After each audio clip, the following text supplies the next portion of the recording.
سلام سلام كبراتنا سلام يتوب بيتسب كم يكنيهم نحن ديهم أنا أملخهم مسكن سلامي كم سلام لله سلام كتلو لي ناخذ لك زي تمنيتي وندبلكو نقعنا بتنا لي بسلام مزاهم حديث سبسكرايب مقبر نبرتك عليك نداق بركم إذا فيديو زي أجمروا كولي فتو كوب مغسل لما عنتي أنا ብዙሕ ክበፅሖ ግን ድማ ገና ዘይበፅሕዎ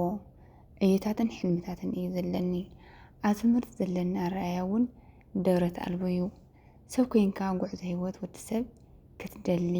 ዝፀንሐን ዘሎን እዩ ሓደ እዋን እዩ ካብ ቤት መፅሓፍቲ ናብ እታ ንበይነይ ዝነብረላ ቤተይ እንዳተመለስኩ ሓደ ከደራይ ወዲ ነዊሕ ፀጉሩ ዝተቐለለ ጎፍ ንጎፍ ተራኸብና እቲ ወዲ ሰላም ሓፍተይ بمقلل أزراربا سلامتا خقرب اللي كله زخونة مرسكة يهبو كم زناب استهارة متيل قربو ندابلكو كي ملس كله تمرقفكو قرب رحق مسفلة انتاي كوينة زي ملس كله تقرنكو سلامتاكو نكزاب هيرويلي مس نبزي أقرمرنكو يرفونا بإذني يتيد ما درفي اندا سمعخو قعزونا ጉዕዘይ ናብ ቤተይ ቀጸልኩ ገዛይ ምስ በጻሕኹን ግብረይ መሊሱ ኣተሓሳሰበኒ ገዛይ ኣቴ ሃብተይ ዝኾነ መጽሓፍተይ እናገማጠልኩ ናይቲ ወዲ ሰላምታ ደወል ኮይኑ ኣብ እምረይ ተመላለሰ እንታይ ኮይኑ ደኣ ዘይመለስ ኩሉ ኣብዚ ግዜ ሰላም ዝብል ተረኺቡሲ ተመንዩ ሰሚዕ ከም ዘይሰማዕኹ ስቕ ምባለይ ኣተሓሳሰበኒ ኮይኑ ግና ድሕሪታ ጎፍ ንጎፍ ተራኸብናላ እዋን ነቲ ወዲ ክረኽቦ ኣይከኣልኩን ኣብ ሓሰበይ ግን ቦታ ረኺቡስ ምውዓልን ምሕዳርን ጀሚሩ ነበረ ድሕሪ ነዊሕ ግዜ ግን ኣብ ቤት መሸጣ ምግቢ ኣስቤዛ ክገዝእ ኢለ ምስ ከድኩ ብማዕረ ይሪኦ እሞ ከምዛ ሕልመይ ዝጨበጥኩ ሕጉስ ኢለ ሓጎሰይ እውን ምቁፅፃር ሰኣንክዎ ብድፍረት ከይደ እውን ክላለዮ ነታ ጌጋ ዝገበርክዋ እውን ይቅርታ ክሓቶ ናብታ ዘለዋ ገፀ ኣበልኩ ቀንዲ ግን ክላለዮ ስለ ዝበሃኩን ኣብ ሓሳበይ እውን ክመላለስ ስለ ዝጀመረን እዩ ኣብ ጥቂኡ ቀረብ ኢለ ድማ ሓወይ ሰላም ዶ በልክዎ ንሱ ከዓ ብፍሕሹ ገፁ ሰላም እየ ዝሓፍተይ ይበለኒ ነዊሕ ረኣኹኳን ናይ ድሓን እንዳጠፊእኻ ኢለ ብድፍረት ቅድሚ ስሙ ምሕታተይ ንሱ ከዓ ድሓን እየ ኣለኹ ስራሕ ናይ ለይቲ ስለ ዝኾንኩ እየ በለኒ ምሽዶ ኣነ ከዓ ገዛውቲ ዶ ቀይሩ ኮይኑ ኢለ ይሓስብ ነይረ ወሓቂ ኸይ እንዲኺ ዘይሕሰብ ዶ ማዕዝ ኮይኑ ህውኽ ኢለ ስመይ ኣላለኽዎ ዕድል ይበሃል ኣነ ከዓ መፃ ይበሃል ፅቡቕ ሌላ ተባሃልና ስም ዶ መፃ ዝበሃል ኣሎ እዩ ኢለ ብውሽጠይ ኣግረምረምኩ እሞ ወዲኺ ዲኺ ኣስቤዛ ጌርኪ ሓተተኒ ኣነ እኮ ወዲ እየ በለኒ ኣስዕብ ኣቢሉ ከይመለስ ኩሉ ከለኹ ምስኡ ክኸይድ ደስ ስለ ዝበለኒ እወ ኢለ መለስ ኩሉ ነታ ናይ ሎሚ ዕዲ ረኺበያ ዘለኹ ከይስእና ዝሓዝክዋ ንብረት ሒዘ ናብ ካሳ ተኻፊልና ናብ ቤትና ገፅ ኣምራሕና ኣብ መንገዲ እንዳዕለልና ኸድና ድሕሪ ቁሩብ ደቃይቕ ድማ ኣብቲ ከባቢ ገዛውትና በፃሕና ኣነ ድማ እሞ ናዕናይ ክማልአካ ገዛ በልክዎ መፃኢ ግን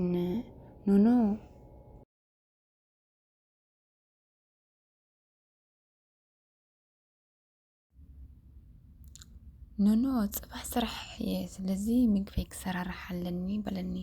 ኣነ ከዓ ህውኽ ኢለ በልሞ ስልክ ቁፅር ሃበኒ በልክዎ ስልክ ቁፅር ድማ ተለዋወጥና ቻው ኢልና ድማ ተፈላለና መፃኢ ምስ ተፈለየኒ እንታይ ይኸውን ኣለኹ ኣነ ባዕለይ እሞ ከዓ ክንዚ ድፍረት ዘይፈልጥ ወዲ ዕድለ ዝኾነ ዝተፈለየ ነገር ዶ ሪኢለ ይኸውን ዋ ክንዚ ፈኸስኩስ ኢለ ምስ ነብሰይ ተዛረብኩ ኣነ ከምዚ ዓይነት ስምዒት ተሰሚዑኒ ዘይፈልጥ ኣእምሮይ ክመላለሰኒ ጀመረ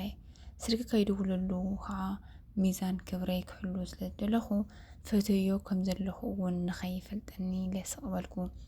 መዓልትታት ሓሊፉ ሰሙናት ኮነ ከይተረኸብና ኣነ እሞ ንኽረኽቦ ታንጤ ሓሳበይ ብመፃኢ ተባሓተ ሎሚ ዝበለ ይበለኒ ክድውለሉ ኣለኒ ብምባል ስልከይ ኣልዒለ ደወልኩ መጻኢ ከዓ ተቐቢሉ ሃለው በለኒ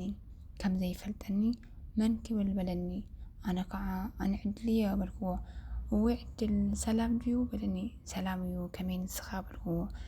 ሰላም እዩ እግዚአብሔር ይመስገን ኢሉ መለሰለይ እንታይ ዳ ጠፊእኻ ክትናፍቕ ደሊኻ ድዩ በልክዎ ኣይ ፃዕቕ ስራሕ እምበር ኣንቲ ዕድል ሓፍተይ እምበር ዘይትናፍቕ ዶ ኮንኪ ኣይሽታለይ ምን ዲኺ ድሓር ከዓ ከይነርብሸኪ እባ ተማሃሪት እንዲኺ በዓል ኣነ ደኣ ዘይበጀካ ስራሕ እንታይ ኣለና በለኒ ኣነ ከዓ በተን ዝወድሰኒ ቃላት ፍሽኽ በልኩ ኣብ ልበይ እውን ገለ ስምዒት ፈጠረለይ ትምህርቲ ከመይ ኣሎ ትምህርቲ ድሓን እዩ ቁሩብ ጥራሕ ይኸብድ ዓጅኹን ፍዕቲ ኢኺ ክትብድህዩ ኢኺ በለኒ እውን ስድኣ ናይ ግድን ከዓ እምበር በልክዎ ዕላል ክጥዕም ነይሩ የግዳስ ፅባሕ ከምታ ትፈልጥያ በለኒ ኣነ ከዓ በቃ በልብርሆ ምሸት ኢለ ተፋነኸዎ እንታይ እዩ ወደይ እዚ ወዲ ኩሉ ግዜ ስራሕ ዝብል ዕድል ኣይህበናን ዘይርድአካ ፈዛዝ በልኩ ስልኪ ምስ ዓፀኸዎ ቀጥታ ድማ ናብ መፅናዕተይ ኣተኹ ድሕሪ 7 መዓልቲ ዓርብ ምሸት እንዳፅናዕኹ ስልኪ ተደውለኒ እሞ መን ዳ እዩ ወደይ ዝድውልከ ሕጂ ኢለ እንዳንፅርፅርኩ ስልከይ ኣልዕልኩ እሞ ደዋለ ከዓ መፀ ነበረ ኣልዒለ ድማ ሃሎ በልኩ ንስኻ ኸመን በልክዎ ኣንቲ ሽፍታ ኣለኺ ዲኺ ዳ እንታይ ዳ ጠፊእኺ ናይ ድሓን ዲኺ በለኒ ሰላምታ ከይሓተተ ኣነ ከዓ ሰላምታ በማፅግበና በልክዎ እንዳሰሓቐ ድሓን ዲኺ ኸ ሽኮር ነዲኣ በለኒ ኣነ ከዓ ተቐበለ ኣቢለ ሰላም እዩ ሽኮር ነቦ ንስኻ ኸ በልክዎ ሰላም እዩ ፈጣሪ ይመስገን በለኒ ትምህርቲ ኸ ከመይ ኣሎ በለኒ ኣነ ከዓ ሕጂ ደኣ ዕረፍቲ ኣለኒ በልክዎ ብእውነት በሊ እሞ ሻሂ ገለባ በለና በለኒ ኣነ ከዓ ንዓኻ ዘይኸውን ጥራይ ደወል በልክዎ ኣንቲ በሊ ንዒ ክድገድፈኪ ኣነ ፅባሕ ስራሕ እየ ድሃይኒ ኩላጥየ ደዊለ ማርያም ኣስመረይቲ በለኒ ኣንታ ምስ መላእኽቲ ከዓ ከተወዳደረኒ በልክዎ መልክዕ ምድናቕ እኮ ሓጠት ኣይኮነን በለኒ ኣንታ ንስኻ ክትፅለኒ ኢኻ ካዕኻ ኢለ ሰሓኩ በሊ ድሓን ኩኒ የራኽበና ኢሉ ቻው በለኒ እዋይ ዝመፀይ እንታይ እዩ ግዜ ዘይህበካ በቃ ቻው ጥራሕ ይብለካ ኣነ ምስኡ ክህሉ ደስ ኢሉኒ ግዲ ኮይኑ ዘይተደለየ ስምዒት ተሰማዕኒ መፃኢ እውን ደጋጊሙ ክድውለለይ ጀመረ ተደዋዊልና ክንራኸብ ጀመርና ንንውሕ ዝበለ እግሪ ጉዕዞ ክንከይድ ጀመርና ምስኡ ክህሉ ደስ እዩ ዝብለኒ ገለ ሓሳባት ኣለዎ ገለ ሰሓብነት ኣለዎ ንኣስታት ንውሕ ዝበለ ኣዋርሕ እንዳተራኸብና ተለማሚድናን ተዘናጊዕናን ንውዕለ ግዜና ንሕልፎን ነርና ርክብና ዳርጋና ፍቅሪ ገፁ ኣንፈቱ ቀይሩ ከፋንወኒ ከሎ